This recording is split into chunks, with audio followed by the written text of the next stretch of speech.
ईरानी वज़ीर ख़ारजा ने तुर्किया, इराक़ और मिस्र के हम मनसबों से अलग अलग राबता किया। ईरानी मीडिया के मुताबिक अब्बास इराक़ची ने तीनों वज़राए ख़ारजा को इस्लामाबाद मफ़ाहिमत के अमल और तफ़सीलात से आगाह किया।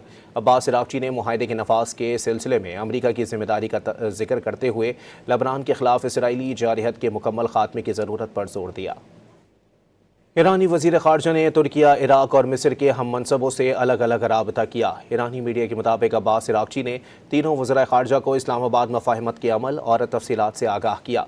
अब्बास इराक़ची ने मुआहदे के नफाज़ के सिलसिले में अमरीका की ज़िम्मेदारी का जिक्र करते हुए लबनान के ख़िलाफ़ इसराइली जारहत के मुकम्मल ख़ात्मे की ज़रूरत पर जोर दिया।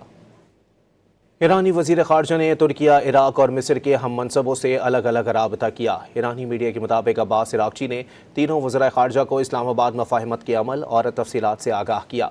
अब्बास इराक़ची ने मुआहदे के नफाज़ के सिलसिले में अमरीका की ज़िम्मेदारी का जिक्र करते हुए लबनान के ख़िलाफ़ इसराइली जारहत के मुकम्मल ख़ात्मे की ज़रूरत पर जोर दिया। ईरानी वज़ीर ख़ारजा ने तुर्किया, इराक़ और मिस्र के हम मनसबों से अलग अलग राबता किया। ईरानी मीडिया के मुताबिक अब्बास इराक़ची ने तीनों वज़राए ख़ारजा को इस्लामाबाद मफ़ाहिमत के अमल और तफ़सीलात से आगाह किया।